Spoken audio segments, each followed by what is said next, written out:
I present the budget for 24-25. मरकजी वजीर खजाना निर्मला सीतारमन ने 23 जुलाई 2024 को रिकॉर्ड 7वां बजट पेश किया। गुज़िश्ता साल निर्मला सीतारमन ने माइनॉरिटी मिनिस्ट्री के बजट में 20% से ज्यादा का इजाफा किया। मोदी हुकूमत ने मरकजी बजट में इस बार माइनॉरिटी मिनिस्ट्री के लिए कुल 3,183 करोड़ 24 लाख रुपए मुख्तस किए, जो पिछले बजट के मुकाबले 574 करोड़ 31 लाख रुपए से ज्यादा है। मरकज की मोदी हुकूमत ने साल 2023 और 24 के बजट में मिनिस्ट्री के लिए 3,097 करोड़ 60 लाख रुपए मुख्तस करने की तजवीज़ पेश की थी। हालांकि तरमीम शुदा बजट में ये रकम 2608 करोड़ 93 लाख रुपए हो गई थी।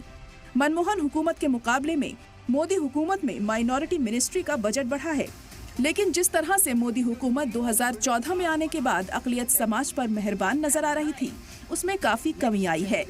यूपीए हुकूमत से मवाजना करें तो उस लिहाज से 1000 करोड़ की माइनॉरिटी मिनिस्ट्री के बजट में इजाफा दिखेगा, लेकिन मोदी हुकूमत के 2014 से लेकर 2024 तक के किए बजट के लिहाज से देखें तो उस लिहाज से भी कमी नजर आएगी।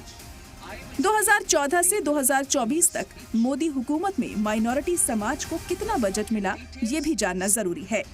मोदी सरकार के 2014 के पहले बजट में 3,711 करोड़, 2015 में 3,712 करोड़, 2016 में 3,800 करोड़, 2017 में 4,194 करोड़, 2018 में 4,700 करोड़, 2019 में फिर से 4,700 करोड़, 2020 में 4,346 करोड़, 2021 में 4,810 करोड़, 2022 में 5,020 करोड़, 2023 में 3,097 करोड़ और 2024 में 3,183 करोड़।